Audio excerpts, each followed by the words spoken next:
Elle peut faire 2,5 mètres de long. Elle pèse autant qu'un piano à queue. Et pourtant, elle flotte avec la grâce d'un cerf-volant sous l'eau. C'est la tortue lutte, une géante discrète qui vient parfois jusqu'au golfe du Saint-Laurent pour se nourrir. Et sa cousine, la tortue kawan, elle, c'est la mâchoire, une broyeuse de crustacés, plus rare au Canada, mais tout aussi menacée. 2 tortues, 2 histoires, 2 espèces marines qui sillonnent l'océan Atlantique, des Caraïbes jusqu'à Terre-Neuve. 2 survivantes de l'époque des dinosaures qui doivent maintenant survivre à la nôtre. Dans cet épisode de balado, on va plonger avec elles. On va suivre leur migration, comprendre leurs défis et découvrir comment, même au Québec, on peut contribuer à leur protection.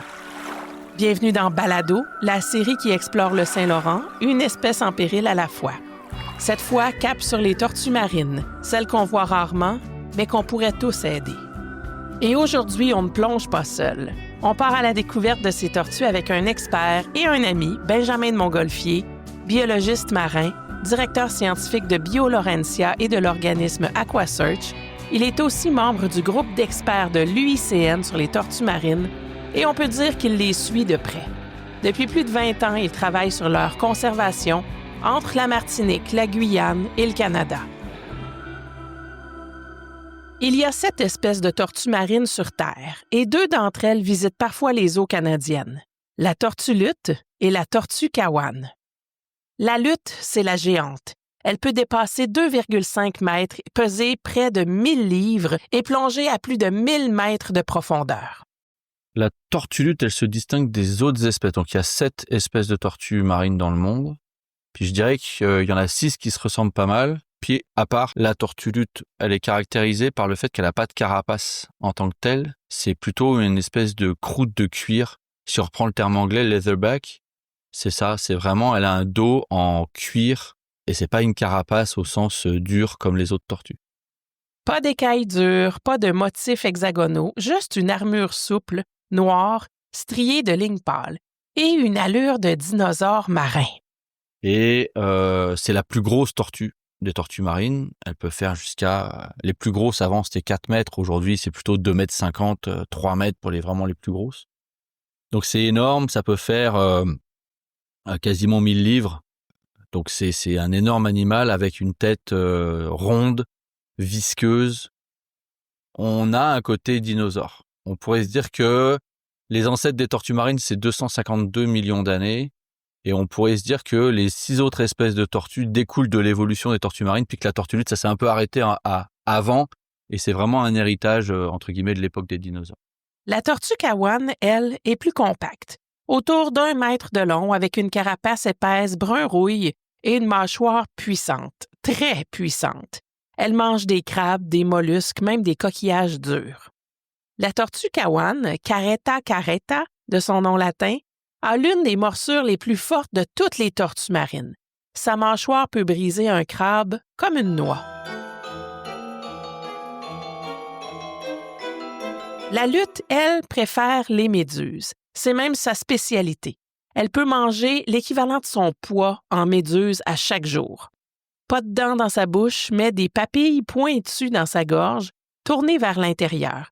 Parfait pour avaler des méduses glissantes et les empêcher qu'elles ressortent. La première fois que j'ai nagé avec une tortue marine, c'était en 2004. C'est pas impressionnant parce que ça a l'image d'une espèce gentille, entre guillemets, quoi. C'est-à-dire que quand on compare par rapport avec un requin, en fait, je pense que c'est pas forcément ni plus ni moins dangereux qu'un requin, mais le requin a une mauvaise image dans la tête des gens, alors que la tortue, c'est gentil dans l'imaginaire des gens. Donc, on a plutôt envie d'aller la voir, l'approcher, voire même la toucher, entre guillemets. Donc, c'est plus ce côté de se dire, voilà, on est avec quelque chose d'assez gros sous l'eau et on partage ce moment-là. Mais ces tortues-là, c'est pas des animaux de compagnie comme les petites tortues qu'on voit dans les animaleries. C'est un être migrateur, sauvage et menacé. Chaque année, certaines tortues luttes quittent les plages du Suriname ou de la Martinique pour remonter jusqu'au golfe du Saint-Laurent. Elles y retrouvent un garde-manger froid, rempli de méduses. Puis elles redescendent, un aller-retour de plusieurs milliers de kilomètres. Ce sont les géantes silencieuses de l'Atlantique. Et si elles semblent venues d'un autre temps, elles sont aussi un signal, un rappel que l'équilibre des océans dépend parfois d'une tortue. La première fois qu'on voit une tortue marine, c'est marquant. Mais dans plusieurs communautés autochtones, les tortues, on les regarde depuis toujours. Pas juste comme des animaux, comme des repères, comme des alliés, comme des fondations. Chez les Haudenosaunee, aussi appelés les Iroquois, on raconte qu'avant, tout était recouvert d'eau. Une femme est tombée du ciel et pour l'aider, les animaux ont plongé. Ils ont ramené un peu de boue et l'ont déposé sur le dos d'une tortue. C'est comme ça qu'un continent serait né, Turtle Island, l'île de la tortue. D'autres peuples, comme les Anishinaabe ou les Micmacs, ont des versions différentes, mais l'idée reste la même. La tortue n'est pas une créature banale, elle porte le monde, littéralement. Et ce n'est pas qu'un vieux conte, c'est une façon de comprendre la Terre, de se souvenir qu'on vit tous sur quelque chose ou sur quelqu'un qu'il faut respecter. C'est peut-être pour ça que dans plusieurs communautés, la carapace de la tortue est associée au temps. Sur certaines espèces, on compte 13 grandes plaques sur le dos, comme les 13 lunes de l'année lunaire. Et autour, il y a souvent 28 petites écailles, comme les 28 jours d'un cycle lunaire. Les tortues marines, comme la lutte ou la kawan, ne vivent pas dans les rivières. Elles ne sont pas dans les récits d'origine, mais elles font partie du grand cycle, elles aussi. Elles nagent entre les territoires, elles relient le sud et le nord, la plage et le large, les naissances et les retours. Et pour plusieurs aînés, les voir disparaître, c'est pas seulement triste, c'est un avertissement. Dans les enseignements Wabanaki, la tortue est également liée aux histoires de création, mais aussi à la régénération. Dans certains cercles, on la place au centre du tambour ou du cercle de parole parce qu'elle porte la mémoire du territoire. Pas juste une carte physique, une carte spirituelle. Et aujourd'hui, dans plusieurs projets de conservation, ces récits ne sont plus vus comme du folklore. Ils sont intégrés au suivi écologique, aux décisions de gestion, aux programmes d'éducation. Parce qu'ils parlent d'un lien. Et c'est ce lien qu'on doit restaurer autant que les plages de ponte. Alors pendant que la science tente de suivre leur trajet, les histoires nous rappellent pourquoi elles comptent et pourquoi il ne faut pas les perdre de vue.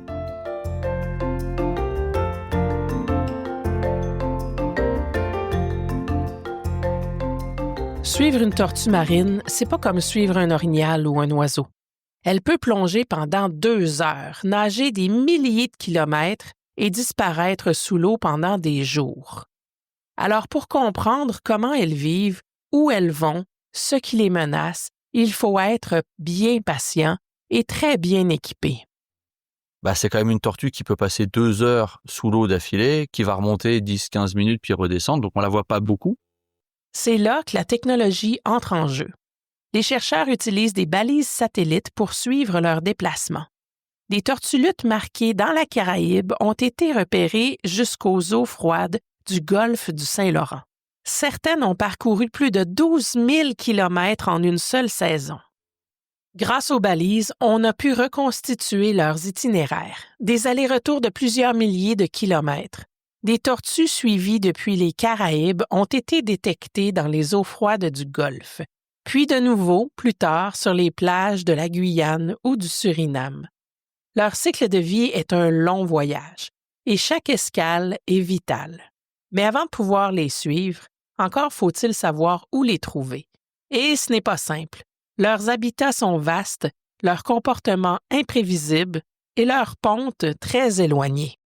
Si on reste sur cette espèce-là, dans cette région-là, étudier la tortue lutte entre le golfe du Saint-Laurent puis la Caraïbe, c'est pas des endroits très faciles d'accès, donc ça prend des gros moyens avec très peu de chances de les voir.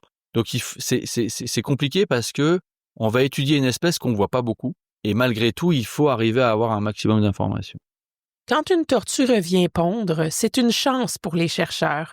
On peut la marquer, la mesurer, prélever un petit échantillon de tissu pour vérifier son ADN et parfois même suivre ses bébés. Vraiment en danger du fait de leur stratégie de reproduction. 1 sur 1000 quoi, qui atteint. Donc, pour prendre l'exemple, l'an dernier en Martinique, on a eu l'ouragan Beryl qui a touché les côtes de la Martinique le 1er juillet. On a l'intégralité des pontes de tortues luttes au sud de la Martinique qui sont mortes. On avait, mettons, sur une des plages qu'on suit, pas loin de 15 nids à 150 œufs par nid en moyenne. Ça veut dire qu'on avait 2500 œufs. On pourrait se dire sur les 2500, ça fait entre 2 et 3 œufs qui auraient atteint l'âge adulte. On n'a même pas ça. Donc on a perdu une année. Donc on est vraiment sur des espèces très très sensibles par rapport à des variations dans l'environnement. Donc la première chose qu'on peut étudier, c'est ça. Et pour bien comprendre tout ce qui peut les impacter, en fait, il faut comprendre tout le reste. Mais il y a un mystère, un grand vide dans leur histoire, les années perdues. C'est le nom qu'on donne aux 10 premières années de leur vie. En plus de ça, l'âge à la reproduction d'une tortue marine, c'est 20-25 ans.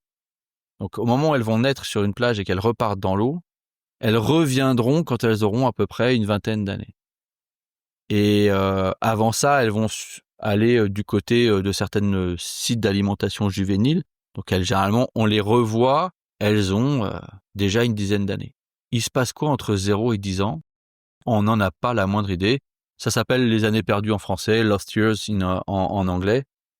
Et c'est impossible d'équiper un tortillon, un bébé tortue, de capteurs parce que ce serait beaucoup trop lourd proportionnellement à sa taille. Ça pourrait trop facilement l'impacter, donc le faire nager moins vite, l'alourdir, le fatiguer. Donc on peut pas se permettre aujourd'hui d'équiper les tortillons. Selon les estimations du COSEPAC, seulement 1 œuf sur 1000 atteint l'âge adulte chez les tortues marines. Et encore, ça dépend des conditions météo, des prédateurs et de la chance. Ce chiffre paraît décourageant, mais pour les biologistes, c'est une clé. Comprendre les facteurs qui augmentent ce ratio, même légèrement, peut faire une énorme différence à l'échelle d'une population entière. Aujourd'hui, on considère qu'il y a 1 œuf sur 1000 qui atteint l'âge adulte. Donc, de pouvoir, même si on arrive à 2 sur 1000, on vient de doubler le taux de succès. Alors, on les suit. On note chaque observation.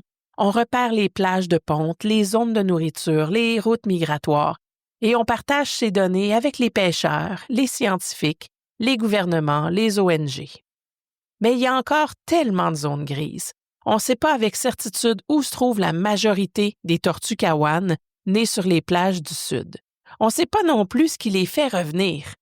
Est-ce que c'est l'odeur de la plage, le magnétisme terrestre, l'instinct peut-être? Ce qu'on sait en revanche, c'est que chaque donnée compte. Chaque balise, chaque œuf éclos, chaque retour, c'est une pièce de plus dans le casse-tête. Et ce qu'on découvre à travers ces suivis, c'est que les tortues marines ne connaissent pas les frontières. Elles se nourrissent dans les eaux canadiennes, mais pondent des œufs sur les plages de la Martinique, du Suriname ou de la Floride, parfois à 5000 km de là. Leur vie est une longue migration, et leur survie dépend d'au moins 2 continents. Alors, pour les protéger, il ne suffit pas de regarder ce qui se passe ici. Il faut comprendre l'ensemble du trajet et s'assurer qu'à chaque étape, il reste un océan viable. Et dans la suite de l'histoire, ce qu'on découvre, c'est pas toujours rassurant. Parce qu'au fil des suivis, une chose devient de plus en plus claire. Si les tortues sont si difficiles à suivre, c'est peut-être aussi parce qu'elles sont de moins en moins nombreuses. Elles ont survécu aux changements climatiques passés, aux dérives des continents, aux prédateurs marins géants. Mais aujourd'hui, ce qui les menace, c'est nous. Au Canada, la tortue lutte est désignée en voie de disparition par le COSEPAC.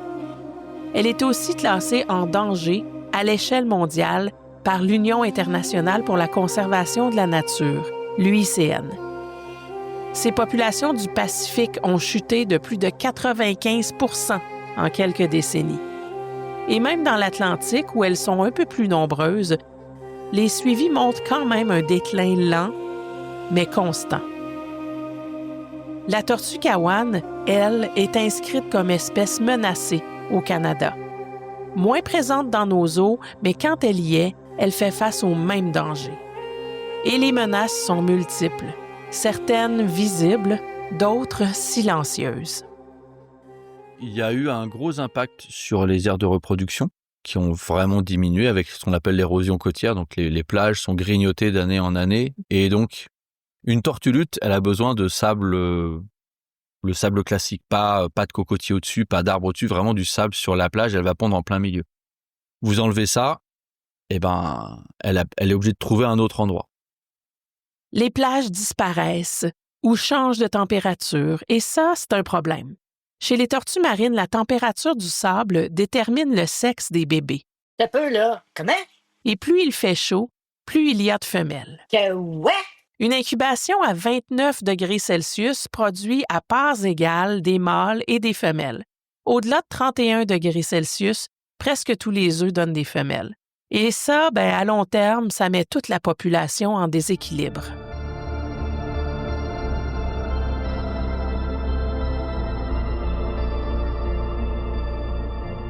Mais les menaces ne s'arrêtent pas à la plage. Ça respire avec des poumons, donc en fait, elle fait de l'apnée comme nous.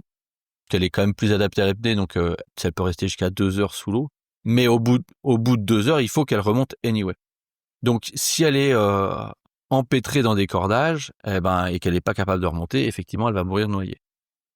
Chaque année, des tortues marines se retrouvent coincées dans des filets, des lignes de pêche, des cordages. Certains engins sont abandonnés, d'autres sont encore actifs. Mais pour la tortue, ça fait pas de différence. Et quand elle remonte, c'est pas toujours mieux.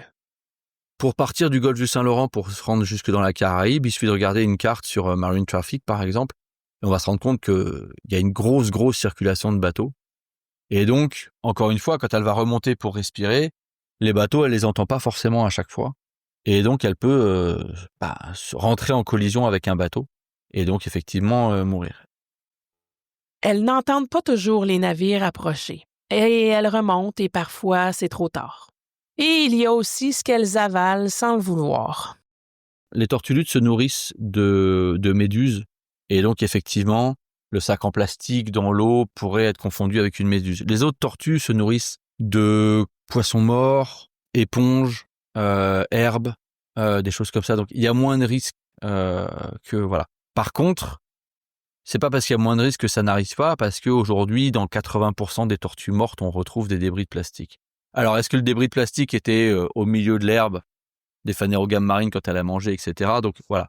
Mais on a fait une nécropsie de tortue où, effectivement, la cause de la mort, c'était une occlusion intestinale. Donc, c'était un morceau de plastique qui s'est coincé dans l'intestin et qui a effectivement bloqué le tractus digestif, qui fait que la tortue est morte.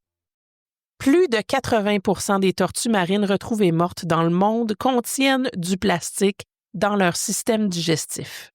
Et ce qu'on voit, ce n'est qu'une partie du problème. L'autre partie qui est moins spectaculaire à l'image, mais qui pour moi est tout aussi importante, c'est tout ce qui est micro et nanoplastique. Et donc là, ça passe toutes les barrières. Donc ça peut, même juste sans en avaler directement par la bouche, par l'épiderme, ça peut traverser les barrières. Et on est sur ce qu'on appelle les perturbateurs endocriniens. Et donc, on est sur des substances qui vont modifier le fonctionnement de l'organisme. Et donc, on peut avoir des perturbations sur la ponte. Donc, la capacité d'avoir une femelle qui va pondre des œufs corrects ou un mâle des spermatozoïdes corrects. Sur la capacité des tortillons de se développer correctement dans le nid, etc. Donc, c'est insinueux parce que ça se voit pas. Mais aujourd'hui, pour moi, le grand problème, il est aussi à ce niveau-là. Pas besoin d'avaler une paille pour être affecté. Ces polluants invisibles traversent les barrières biologiques. Elles perturbent l'équilibre hormonal des tortues, même avant leur naissance. Collision, empêtrement, perte d'habitat, changement climatique, plastique, ça fait vraiment beaucoup. Et quand on sait qu'il faut 20 à 25 ans à une tortue marine pour commencer à se reproduire, chaque perte, chaque nid raté, chaque adulte noyé, ça compte. Protéger une tortue marine, c'est pas comme garder un poisson rouge. Ça se fait pas tout seul. Et surtout, ça se fait pas juste ici. Protéger une espèce comme la tortue luth ou la kawane, ça commence par une photo, un œuf, un trajet suivi par une carte. Mais ça ne s'arrête pas là. La tortue luth, elle peut partir du golfe du Saint-Laurent et se retrouver en Guyane ou en Martinique pour pondre ses œufs. Elle traverse des milliers de kilomètres, plusieurs fuseaux horaires et sur son chemin, elles traversent des eaux de plus de 10 juridictions différentes. Des zones de pêche, des couloirs maritimes, des réserves, des territoires côtiers. Mais pour elles, tout ça, ça reste le même océan. La tortue lutte, par exemple, qu'on a dans les eaux de la Caraïbe, elle vient pour se reproduire. Où est-ce qu'elle se nourrit? Elle se nourrit dans le golfe du Saint-Laurent. Donc, est-ce qu'elle a assez à manger dans le golfe du Saint-Laurent? Est-ce que le trajet qu'elle fait entre l'aire d'alimentation, donc dans le golfe, et l'aire de reproduction dans la Caraïbe, quelles menaces elle peut rencontrer? Les bateaux, la pollution chimique, les filets, etc., etc. Donc, il faut beaucoup de projets de recherche différents pour arriver à comprendre tout ça. Et sur leur trajet, ce qu'elles croisent souvent, c'est nous. Nos filets, nos bateaux et surtout nos déchets.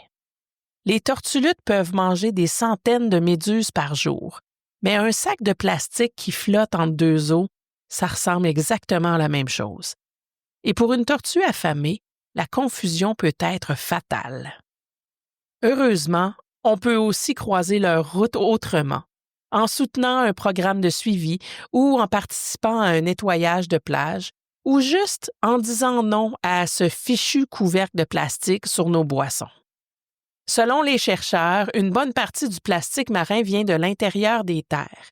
Un gobelet échappé dans une ruelle de Québec peut se retrouver dans le Saint-Laurent en moins de 6 mois et y rester pendant des décennies. Il a déjà été retrouvé dans l'intestin d'une tortue une brosse à dents, des ficelles de ballon, un élastique à cheveux et une étiquette de bouteille. Et pourtant, elle, tout ce qu'elle voulait manger, c'est une méduse. La bonne nouvelle, pas besoin de nager jusqu'en Guyane pour les aider. Changer un petit geste ici, chez nous, ça peut faire une différence là-bas. Mais la menace ne vient pas seulement de la mer, elle vient aussi de la terre ferme, parce que la seule fois où la tortue sort de l'eau, c'est pour pondre. L'autre problématique, comme je disais, sur les impacts, pour moi aujourd'hui, un qui est identifié et sur lequel il faut travailler et mettre l'accent, c'est sur les zones de reproduction, puisque les tortues passent toute leur vie dans l'eau, sauf les femelles au moment de la ponte, où elles vont sortir et pondre sur les plages. Et il faut que les conditions de ponte et d'incubation des œufs soient réunies sur les plages. Donc, il faut qu'elles aient de la place pour pondre, de la tranquillité pour pondre, qu'il n'y ait pas trop de lumière, qu'il n'y ait pas trop de gens, qu'il n'y ait pas de prédateurs comme des rats, des mangousses, des chiens errants, etc., du braconnage. Donc, il faut arriver à mettre en place une quiétude pour les femelles quand elles vont venir pondre sur les plages. Et ça, aujourd'hui, on peut agir assez facilement en limitant la pollution lumineuse, en limitant le volume sonore sur les plages, en nettoyant les plages par rapport au plastique, par rapport aux filets, par rapport à certaines algues, etc. Et ça, c'est l'autre partie sur laquelle il faut travailler. Et ça, c'est à notre portée. Pas besoin d'attendre un plan d'action international, juste baisser les lumières, ramasser les restes et éviter d'envahir la seule salle d'accouchement.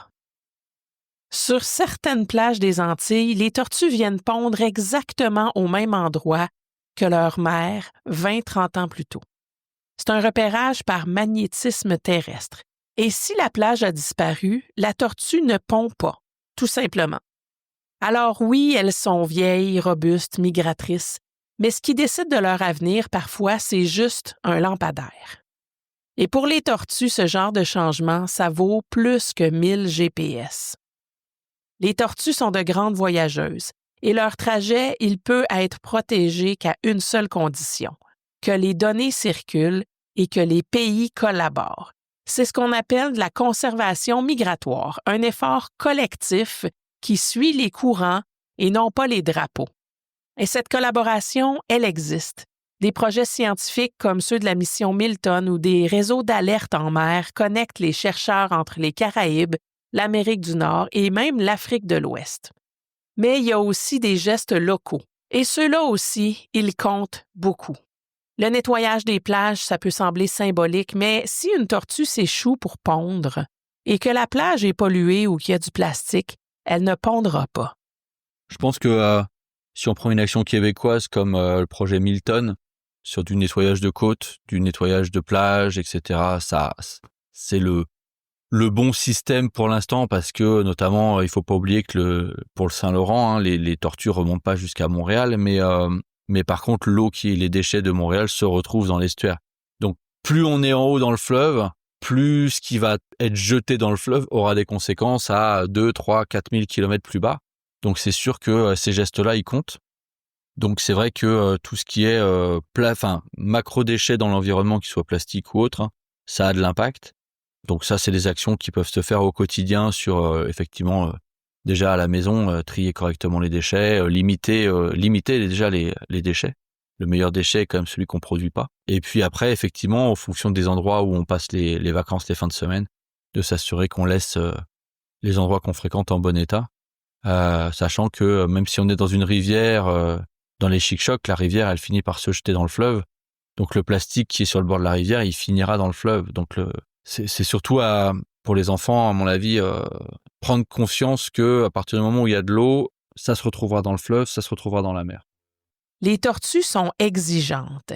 Elles ont besoin de plages propres, de sable stable, d'eau calme, d'un peu de tranquillité. Et même loin des côtes, on peut les aider, en évitant les plastiques à usage unique, en choisissant des produits réutilisables, en appuyant des projets de recherche. Heureusement, il n'y a pas que les tortues qui sont migratrices. Les solutions aussi. Et chaque geste, chaque initiative, chaque jeune qui apprend leur histoire, ça fait partie du trajet. Et quand on sait que 1 sur 1000 devient adulte, chaque œuf compte. Et donc, la moindre petite action peut effectivement avoir une grande conséquence en positif ou en négatif sur les tortues. Parce que si elles sont capables de traverser un océan au complet pour revenir sur une même plage, on peut sûrement, nous aussi, faire un petit bout de chemin pour les accueillir.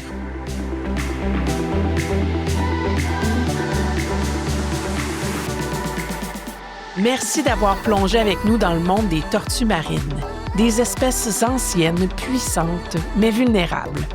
Un immense merci à Benjamin de Montgolfier, spécialiste des tortues marines et directeur scientifique de BioLaurentia et de AquaSearch, pour ses connaissances, son engagement et sa vision claire des défis à relever. Ce balado est une production de Jeunesse maritime du Saint-Laurent avec l'appui du Programme d'intendance de l'habitat pour les espèces aquatiques en péril de Pêche et Océan Canada. Au montage et à la réalisation, Tommy Goupil. Toutes les sources citées, les extraits, les liens vers les projets mentionnés et les ressources éducatives sont disponibles dans les notes de cet épisode. Et souvenez-vous, même une tortue géante commence par un tout petit pas dans le sable et parfois, c'est tout ce qu'il faut pour changer la trajectoire. Je suis votre animatrice Lynne Morissette. Merci d'être passée et à la prochaine fois.